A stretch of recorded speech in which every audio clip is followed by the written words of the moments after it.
Good evening, dear students. Welcome to Bajirao IAS Academy, UPSC Mains General Studies Paper 2 Analysis. So in this particular session, we have some important questions from international relations and also governance, Indian Constitution and polity part. So we will try to discuss all those questions in a very detailed manner so that this discussion will be helpful for your examination, and this discussion will also help you enrich yourself with adequate knowledge on how to write answers for these type of questions. And apart from that, this discussion will also help you come up with a proper framework and structure for the answers, since UPSC has been regularly repeating the themes of these questions.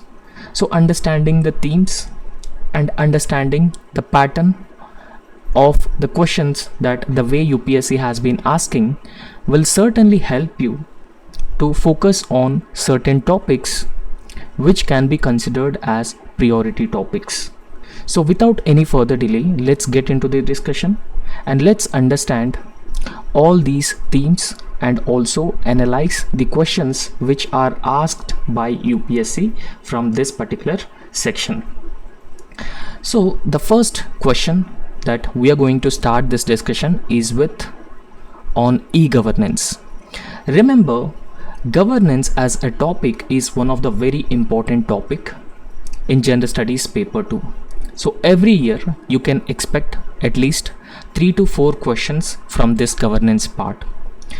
So within the governance part, e-governance is a very important subtopic that you can expect at least one question on e-governance every year.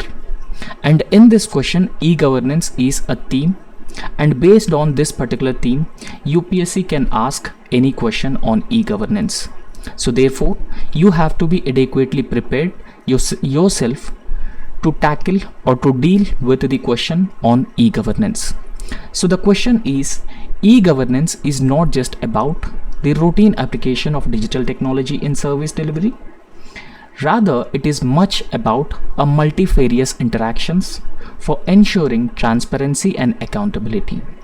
So this question has been emphasizing on transparency and accountability because e-governance is very often associated with the excellence in service delivery, or a quick delivery of services. So instead of e-governance is we are looking at e-governance from the prism of service delivery. E-governance is more about ensuring transparency and accountability in those services provided, so that the administrators or the civil servants and even the government is accountable to the people, and the government is also transparent, and that would avoid corruption and leakages. So therefore, in this context, evaluate the role of interactive service model of e-governance. So the question clearly asking us to evaluate the role of interactive service model of the e-governance, and in fact it is one of the component of e-governance as a process. Right, so what should be the approach for this question? So if you want, you can also go through the goals or the objectives of e-governance. So when you look into the goals and objectives of e-governance, so a better service delivery to citizens is one of the goal. Without a doubt, e-governance would result in better service delivery to the citizens. Secondly, e-governance usher in transparency and accountability as well. So we all knew about that, how e-governance would ensure transparency and accountability, and it also empower people through information. So information is considered as a wealth nowadays, and in fact Right to Information Act has also been passed by the Union Parliament, to empower citizens through information. So e-governance is one of the tools which empowers the citizen by providing information. And in fact, e-governance also improves the interface with business and industry as well, and improved efficiency within the government as well. And in fact, e-governance also results in preventing leakages and corruption within the government. So these are certain objectives and the goals of e-governance. So we'll try to understand the approach or the structure of this question. So as usual, you have to define e-governance in a very brief way, and then you need to discuss how e-governance ensures transparency and accountability in the administration, and then write what is interactive service model, and then evaluate the role of this interactive service model in the e-governance. And ultimately, you need to conclude the answer by stressing on the importance of e-governance. And if you have any suggestions, you can also write those suggestions in the conclusion. Right? So this is how you need to approach this question. As I have told you that you need to briefly define e-governance. Whenever you are writing the definition of e-governance, it is always advised to write a specific definition, a definition given by the World Bank or any other organization at the global level. So that would be much more impactful in the introduction. And you can also quote that this organization has given this definition. So when it comes to e-governance, or it is also known as the electronic governance. Now we very often link e-governance with the information and communication technology. And in e-governance, information and communication technology, or ICT, is being used extensively to deliver government services. And in fact, it also leads to the exchange of information, communication transactions, integration of various standalone systems and services between different stakeholders. Here, the exchange of information, communication transaction very often takes place between the government and the customer, government and the business, government to government. So here, government to citizen can also be written, right? So this is how the information is being exchanged. Communication usually takes place, and this is how the information and communication technology is being integrated with the e-governance services. So that is how the service excellence or transparency and accountability can be achieved or ensured. And next part of the question, so how e-governance ensures transparency and accountability. So transparency and accountability is very important in the administration. It is important in the administration, so to prevent corruption, to prevent leakages, prevent corruption and leakages, enhance the service delivery. We could enhance service delivery through e-governance, and we could also ensure the resource use efficiency and participatory governance.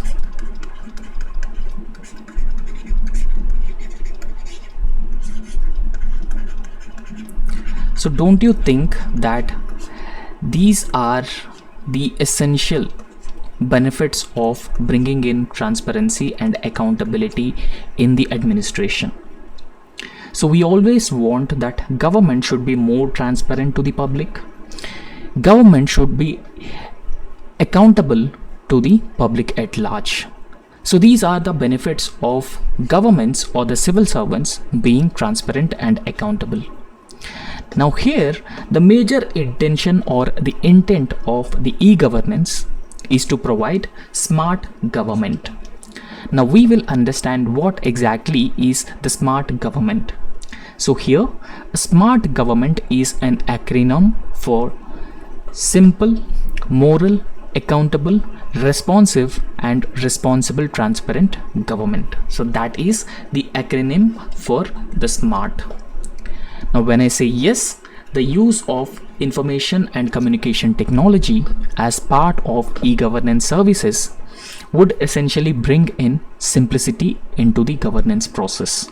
So how it would bring in simplicity in the governance process? Through electronic documentation, online submission of the applications, and online service delivery. And it also takes a lesser time, and there will be no complex paperwork involved. And because of that particular reason, so e-governance objective is to make sure that the services are provided in a much more simplistic manner.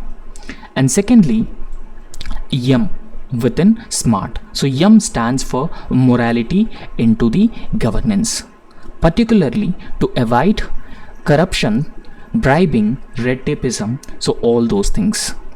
So in administration or within civil services, there are certain problems. Red tapeism is a problem.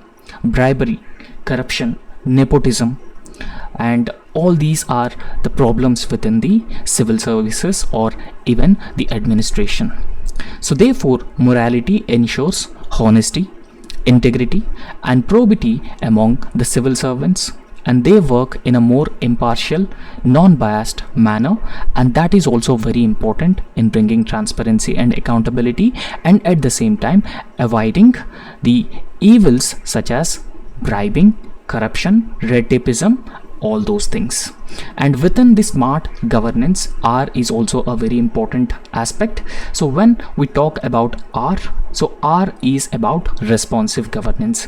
So remember, responsive governance or responsive administration is one of the principles or the values of civil services. And in fact, through e-governance, the paperwork would be reduced at a lesser scale, or to a larger degree paperwork can be eliminated, and it would also increases the communication speed as well, and it would also decreases communication time, and the government agencies would also become more and more responsive with e-governance. Remember, as I have already told you, that e-governance ensures the citizens' participation. When citizens are actively participating in the governance process, citizens also demand information, citizens also demand transparency from the government. So that's how government would also become more and more responsive as per the citizen demand or citizen needs. And within the smart governance, another R stands for responsible, and technology can help convert the irresponsible government into responsible government. So responsible government is the need of the hour. Government has to take the responsibility for its failures or shortcomings within the development and growth of the societies.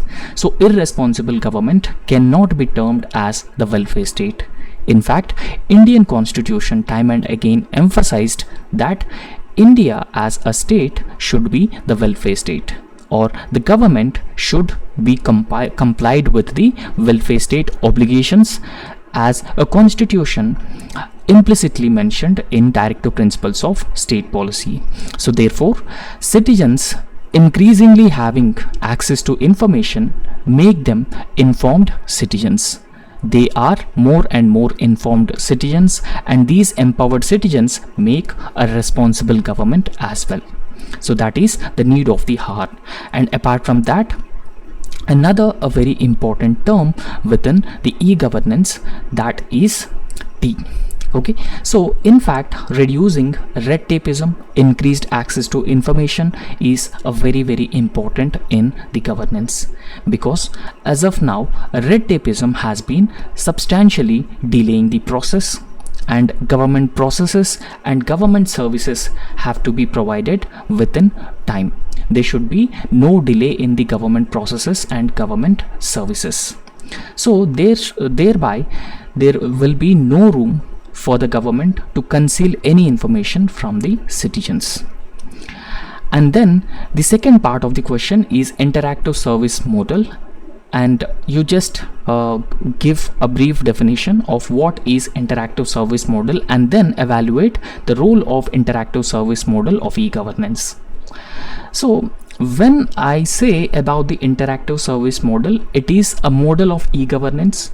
And in fact, this particular interactive model of e-governance allows for direct interaction between citizens and the government.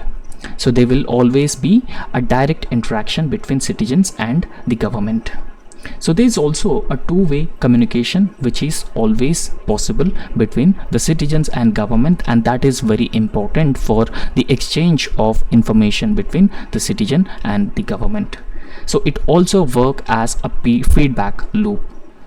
So now how this interactive service model usually work? It works as a two-way communication model.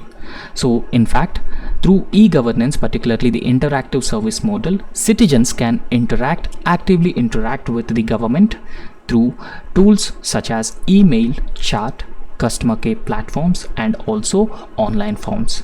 And in fact, a lot of state governments have already started this two-way communication process between the citizens and the government through helpline and chat and even emails. And interactive service model within e-governance would also ensure the citizen-centric services. So whatever services that the government launches, provides to the citizens, they must be focused or they must be centered around citizens. Now in this context, the government can provide tailor-made services that address the needs of specific citizens, and that is also very important. And apart from that, so as I have already emphasized, that this interactive service model can also work as the real-time feedback mechanism. And in this context, government can actually address the concerns in real time, such as service quality, delays, or policy impact as well. And it also ensures digital democracy as well, because this particular model uses online consultations, surveys, and digital town halls that would help fostering a more inclusive and even transparent form of governance, and that is the need of the hour. So this is how the interactive service model within e-governance works for the improvement of existing services which are being provided by the e-governance, and also enriching or enhancing the citizen-centric services. As I have already told you that in the conclusion, you could write the significance of e-governance for a country like India, which has been transforming in many ways.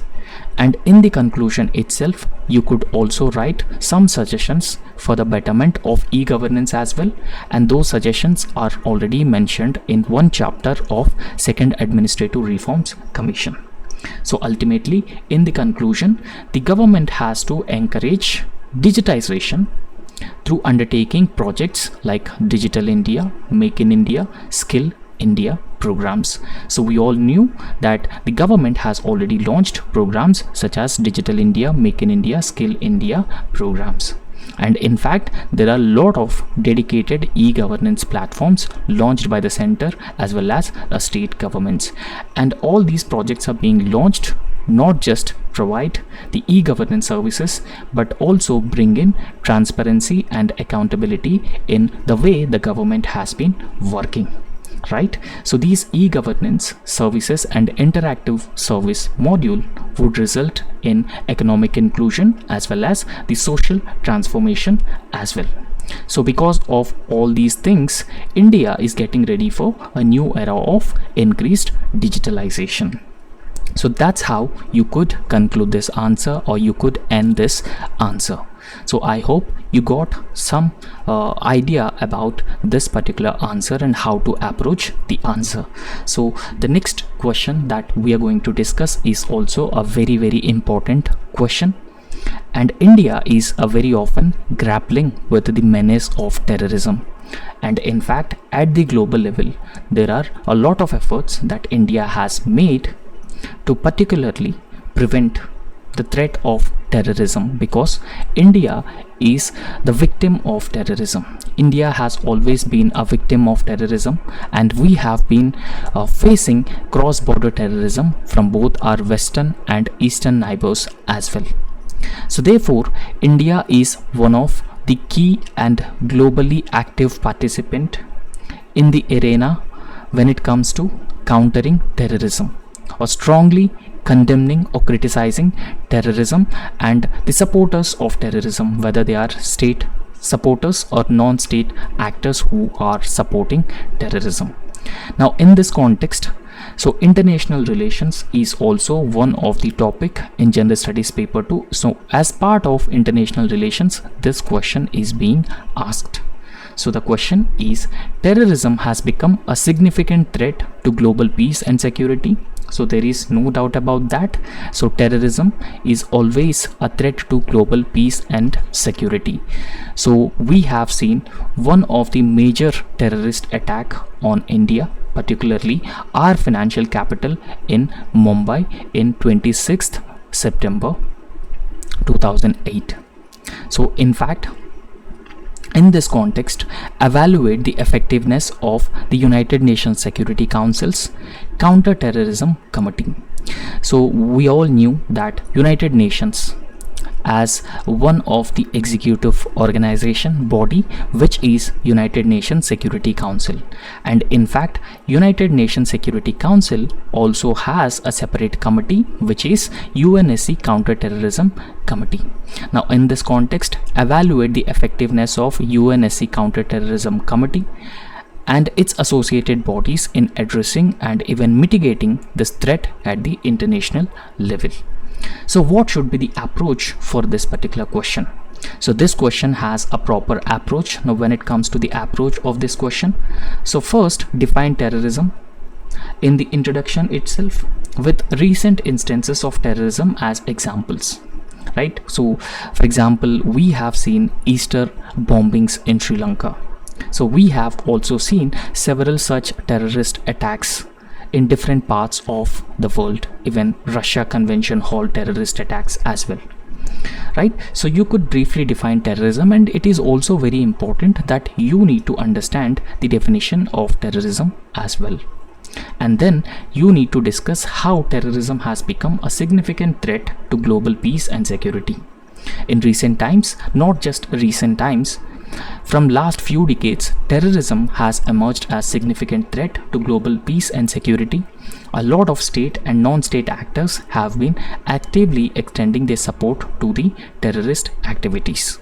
And then write in detail effectiveness of the United Nations Security Council Counter-Terrorism Committee and its associated bodies in addressing and even mitigating this threat of terrorism.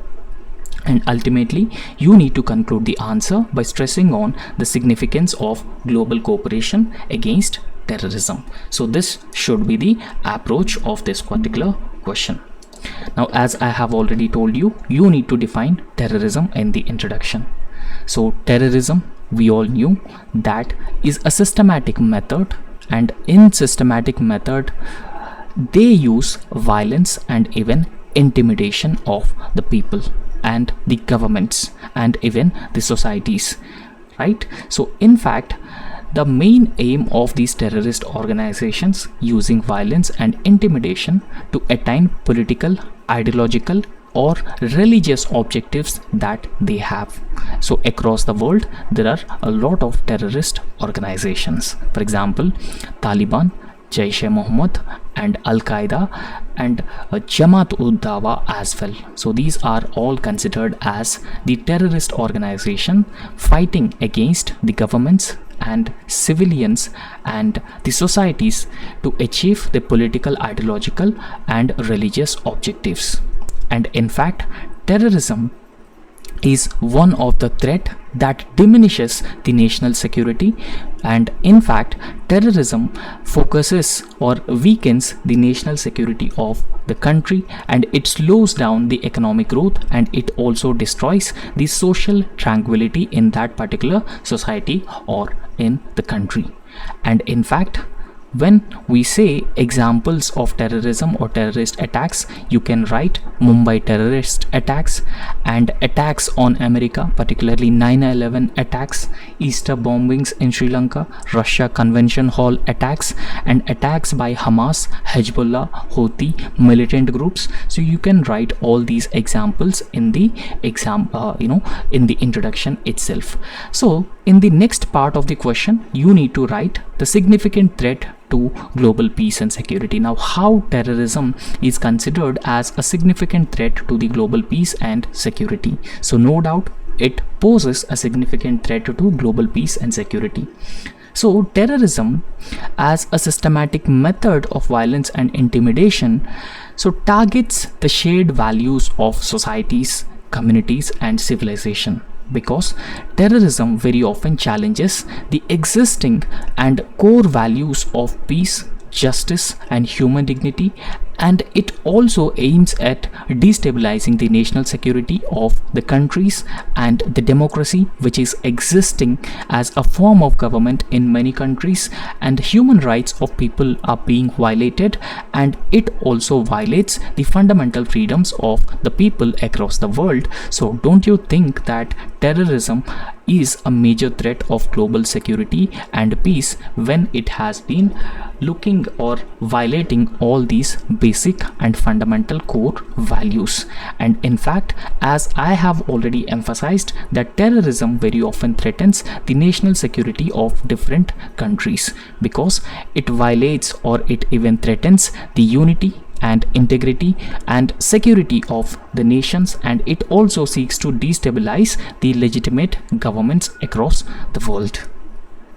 And in fact, there were a lot of instances of terrorism openly violating the human rights of people, because if you look at the lot of African countries and even the countries in the Middle East, terrorism, particularly Islamic State of Iraq and Syria, and even other terrorist organizations, they openly violating the human rights of people, particularly rights of women and also rights of minorities as well. There is a terrorist organization in Nigeria which is named as Boko Haram. It is very well known for violating the women rights by regularly abducting women. And in fact, terrorism also affects social and economic development of countries, because terrorism poses a serious threat to social and economic development. So whenever any country has been regularly attacked by these terrorist organizations, or terrorist organizations having a permanent basis in particular countries, so investors are not ready to invest in those countries because of the security threats and also the instability which is existing in those countries. And because of that reason, it could also have impact on social and economic development of those respective countries. And no doubt that at the global level, terrorism is a global issue and it threatens the global peace and security. And terrorism is a systematic method which uses violence that don't even know the border, nationality and religion of the people, and it very often goes for the rampant use of violence and intimidation.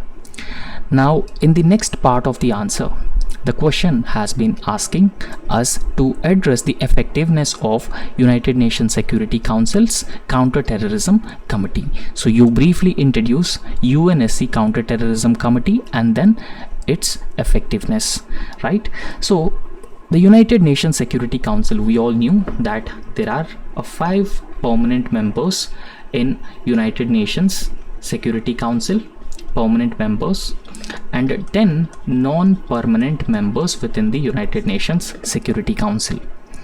And within the United Nations Security Council, there is a counter-terrorism committee, and the committee addresses the threat of terrorism with the objective of protecting global peace and security. And in fact, the Counter-Terrorism Committee was established in the year 2001 in response to 9/11 attack on US trade centers or American Trade Center by a terrorist organization which is based out in Afghanistan, which is also known as Taliban, right? So Taliban, led by Osama bin Laden, attacked America in 9/11 terror attacks, and United Nations Security Council's Counter-Terrorism Committee was formed in 2001. And in fact, the Counter-Terrorism Committee of United Nations Security Council also includes criminalizing terrorist offenses and it also strengthens international cooperation and collaboration in the area of countering terrorism and terrorist activities, and it would also counter the use of new and emerging technologies among these terrorist organizations. Because imagine that any chemical weapons, biological weapons, or nuclear weapons in the hands of these terrorist organizations, the consequences cannot be imagined. So therefore, the United Nations Security Council's Counter-Terrorism Committee also counter the use of new and emerging technologies by these terrorist organizations. And in fact, it also addresses the threat of foreign terrorist fighters between different countries, and it would also promote a whole of society approach and even integrates the gender into the counter-terrorism aspects, because terrorism is very often leads to violation of the fundamental rights or basic human rights, violation of fundamental rights and even basic human rights of the people. So therefore, in this context, particularly when we talk about violation of human rights, particularly the women rights, and when I say women rights, you can mention examples like Taliban and even Boko Haram in Nigeria, which is a country in the African continent. So the United Nations Security Council's Counter-Terrorism Committee is made up of all 15 Security Council members. Remember, out of 15 Security Council members, 5 are permanent members and 10 are non-permanent members. So therefore, the non-permanent members are elected for a term of 2 years by the United Nations General Assembly. Right? So ultimately, you have to conclude this answer. Now, before concluding this answer, does United Nations Security Council's Counter-Terrorism Committee is effective? So this is the main question. So does it effective in countering terrorism?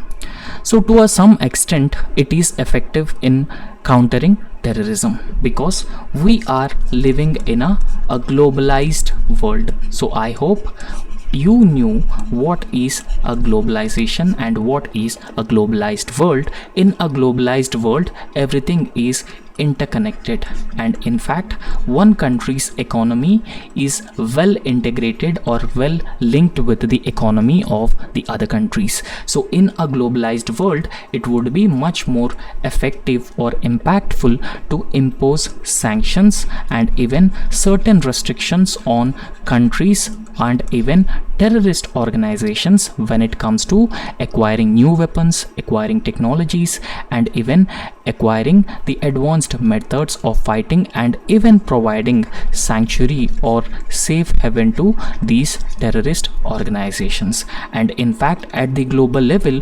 organizations like Financial Action Task Force are being established to either grey list or blacklist countries which have been funding these terrorist organizations as well. And in fact, in last few years, Pakistan was placed under the grey list of the Financial Action Task Force. So that comes with certain restrictions. And in fact, India, as part of diplomatically isolating and exposing Pakistan at the international level, frequently advocating that Pakistan is one of the key sponsors of terrorism in the region. But on the other hand, we could also say that this United Nations Security Council's Counter-Terrorism Committee is not so effective. It is not so effective because of this lack of a collaboration and even cooperation at the global level on the issue of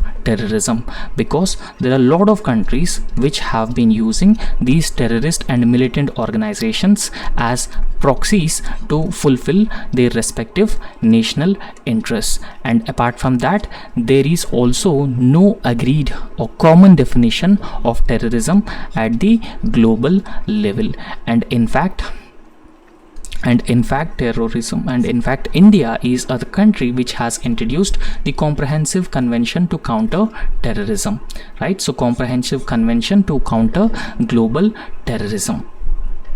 However, so due to lack of a common definition over terrorism, this convention at the United Nations is not approved or not ratified by the countries. However, the urgent need is that the Comprehensive Convention on Counter-Terrorism must be approved and signed by the member countries to adequately deal with the issue of terrorism. So if we don't deal with the issue of terrorism, it could pose a significant threat to the global peace and security without any doubt. So therefore, in this context, global cooperation against terrorism is a very important, because global cooperation can effectively prevent and also combat the terrorism or even the countries which have been actively supporting these terrorist organizations.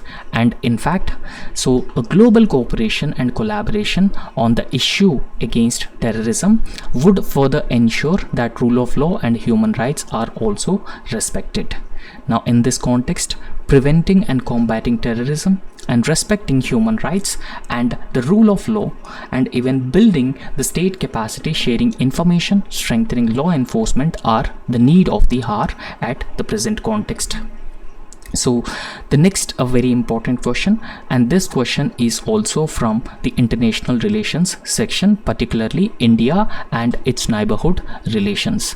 We all knew that Maldives is one of the very important neighbor of India. So not an immediate neighbor, but it is an immediate neighbor within the ocean, within the Indian Ocean after Sri Lanka. So in fact, Maldives is also a very important for India because of its strategic location in the Indian Ocean.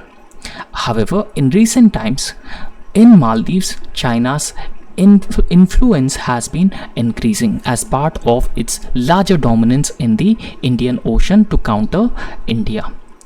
So however, when it comes to Maldives, in recent times, India-Maldives relations have strained. So particularly because of the previously opposition party that was led by Mohammad Moiju, who led the campaign against India, that was India Out campaign. So after this campaign, so the government, Maldives Democratic Party, was in power, and in fact this Maldives Democratic Party are very often friendly with India. But on the other hand, the opposition political parties are not so friendly with India. So therefore, these political party, the opposition political party, then come to the power. Elections took place and it came to the power. And after it came to the power, the relations between India and Maldives started straining further. Right? So because Maldives ministers made some derogatory remarks against Prime Minister Narendra Modi. And in fact, Maldives also inked a security pact, a military and security pact with China, and Maldives' new government has also ordered the immediate withdrawal of Indian military forces from Maldives. So all these factors have further strained the relations between India and Maldives. So in this context, the question is being asked. So remember, in the last year and this year starting, Maldives is very often in news, and because of that reason this question is being asked. So the question is, discuss the geopolitical and geostrategic importance of Maldives for India. Remember, as I have already told you, that Maldives strategic location is a very important for India. So in this context, we need to discuss the geopolitical and geostrategic importance of Maldives for India, with a special focus on global trade and energy flows. Further, also have to discuss how this relationship affects India's maritime security and regional stability, particularly because of the international competition between different countries in the Indian Ocean region. Also remember the location of Maldives, because Maldives falls in a very important geostrategic construct, that is Indo-Pacific. Now, what is the approach for this particular question? So the approach is that first and foremost, you have to introduce this answer by mentioning or stressing on India-Maldives relations very briefly. So that's how you can introduce this answer. And then you need to discuss the geopolitical and geostrategic importance of Maldives for India. So what is the geopolitical and geostrategic importance of Maldives, and then discuss how India-Maldives relationship affects India's maritime security and regional stability, particularly in the context of, or in the backdrop of, international competition. And then ultimately you need to conclude the answer by mentioning ways or certain suggestions to further improve India-Maldives relations because of its huge importance for India. So as I have already told you that in the introduction itself, you have to briefly define India and Maldives relations. And in the introduction itself, so India was among the first countries to recognize Maldives after independence, and in fact Maldives achieved independence in 1965.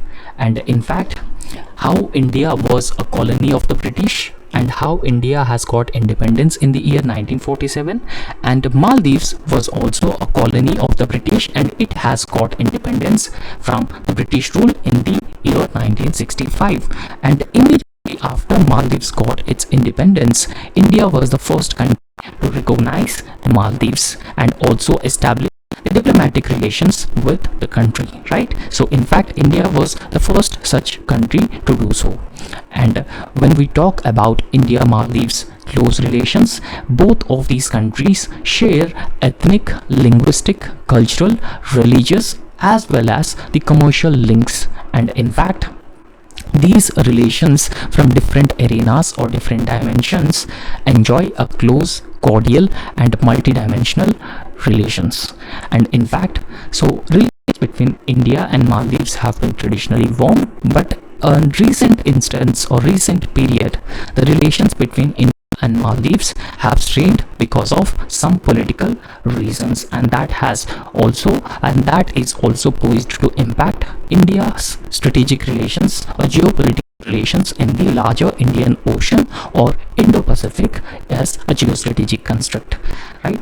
So the first part of the question, so we need to understand the geopolitical and geostrategic importance of Maldives, right? So because it was the first part and it was asked in the question.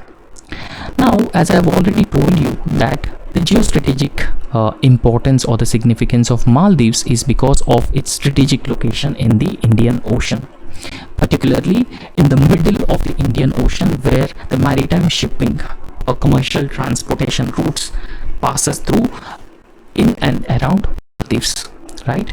So it is located in the south of India, and Maldives holds a significance or strategic importance in the Indian Ocean. And in fact, the geopolitical experts and geostrategic experts very often call Maldives as a gateway of Arabian Sea and beyond. And in fact, Maldives also allows India to monitor the maritime traffic and enhance regional security. Particularly, this will help counter Chinese huge influence in the Indian Ocean region. So we all knew that in recent times China has been increasing its presence and dominance in the Indian Ocean region, and particularly in the Indo-Pacific region. And China has also encircling India through its policy called string of pearls,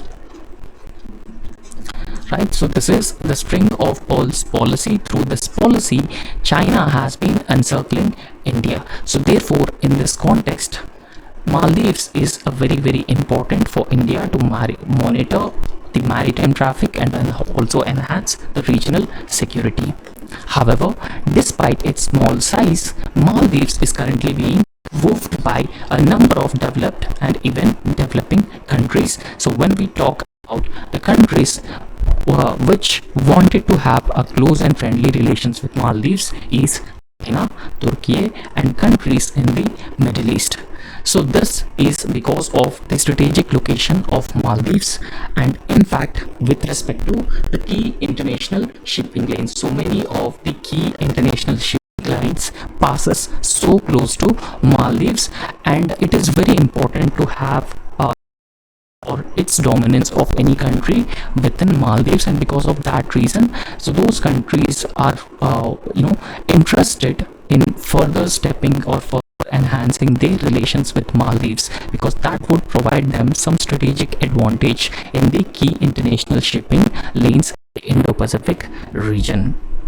And in fact, so Maldives is also a very important country for the political stability and security in the Indian Ocean neighborhood, and also protection of Indian trade and investment.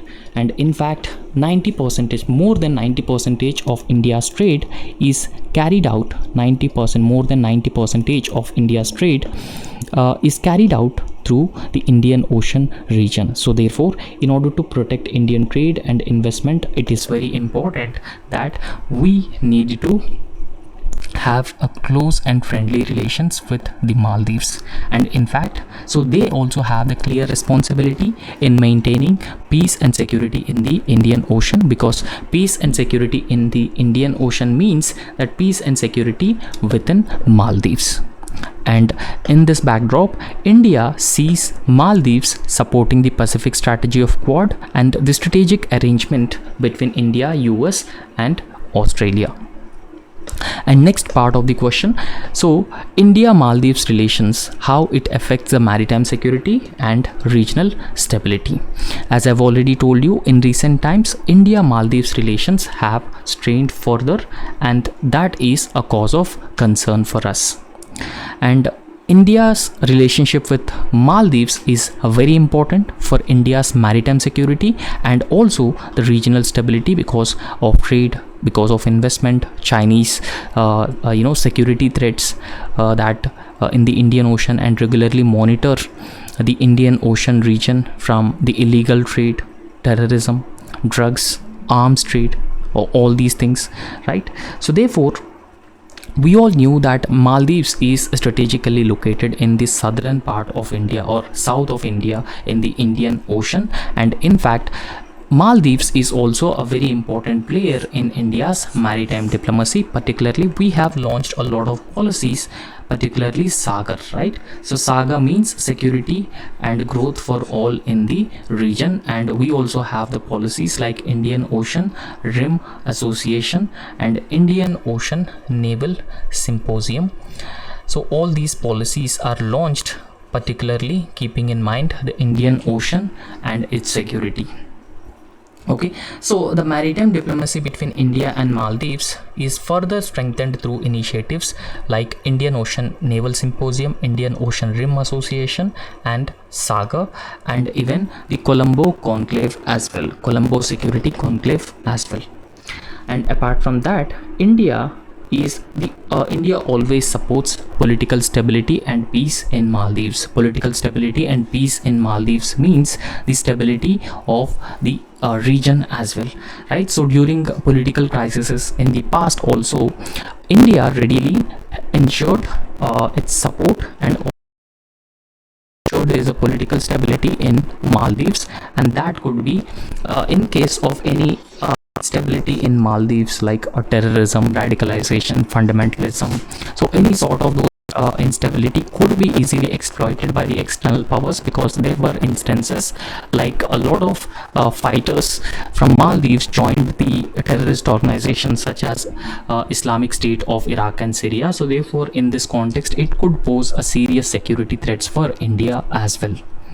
And apart from that, defense cooperation between India and Maldives is also carried out through naval exercises such as exercise Dosti, which means friendship. So the exercise Dosti is to enhance the interoperability between India and Maldives naval forces. And economic cooperation would be another area of close cooperation between India and Maldives. So both these countries have been collaborating on economic projects such as a Greater Mali Connectivity Project, which is one of India's largest infrastructure and investment projects in Maldives.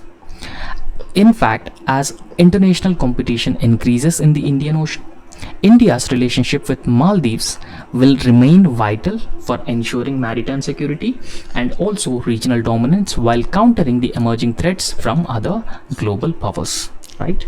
So in fact, Indo-Pacific region's significance and India's role in ensuring free, open and inclusive Indo-Pacific region, countering Chinese dominance, Chinese presence in the Indian Ocean region, are the very important imperatives for India. And in this context, Maldives, India's close relations with Maldives would certainly help India achieve its strategic obligations or its strategic objectives, right? So the next very important question is about the growing dominance of the private healthcare sector in the Indian overall healthcare architecture. Now, how it could threaten the Indian public healthcare system? What are the measures that the government has to undertake to ensure that the presence of the private sector would not exploit the people, right? So therefore, in this context, we need to suggest some measures through which state can further enhance the reach of public healthcare at the grassroots level. So I hope you have understood this question. This is a very easy and very simple question, and in fact this question is part of the social justice. Remember, social justice is one of the component in the syllabus of UPSC General Studies paper 2, and this question has been asked from the social justice section, right? So in fact, right to health is also recognized as part of the fundamental right by the Supreme Court. Supreme Court has also recognized right to health is part of fundamental rights, Article 21 of the Indian Constitution. Now, the question is, in a crucial domain like public healthcare system, the Indian state should play a vital role to contain the adverse impact of the marketization of the system. Now, in this backdrop, suggest some measures through which the state can enhance the reach of public healthcare at the grassroots level, right? So that is the question. Now, what should be the approach of this question and how this question should look like or should be answered? So in the approach of this question, first and foremost, you need to introduce this answer by mentioning some data on private sector presence in the Indian healthcare system. And then you need to discuss what role Indian state should play to contain the adverse impact of marketization in the healthcare, and this is the second part of the question. And thirdly, mention some detailed measures on how Indian state can enhance the reach of public healthcare at the grassroots level. And you need to conclude the answer by stressing on the importance of universal healthcare for all. Right? So this is how you need to structure this particular answer. And in the introduction, so as I have already told you that right to health, Supreme Court has interpreted that right to health is part of Article 21 of the Indian Constitution. Right? So Article 21 of the Indian Constitution, we are all very well knew that it talks about right to liberty. Right? So right to life and personal liberty is what Article 21 of the Indian Constitution talks about. Right? So Article 21 of the Constitution of India guarantees fundamental right to life and personal liberty. So right to health is inherent to a life with dignity, or right to life and personal liberty. So in fact, we also have the directive principles of state policy, which are enshrined in part 4 of the Indian Constitution. And directive principles, there are certain constitutional provisions such as Article 38, Article 39, 42, 43, 47 of the directive principles of state policy in order to ensure the effective realization of the right to health. Right? So there will be an obligation on the state to take care of the right to health and the need of the citizens. And in fact, the Constitution, the directive principles of state policy, has held that India is a welfare state. It is not a police state. So therefore, it is the responsibility of the state to protect the health of the people and also ensure affordable, accessible healthcare for all. And in fact, when we look at the data of the private healthcare sector presence in the overall Indian healthcare system, so private sector accounts for about 62% of India's total. So you can imagine the quantum of the private healthcare presence in India. That includes around 69,000 hospitals across the country. And private sector also accounts for about 29% of the hospital beds. And in fact, the private doctors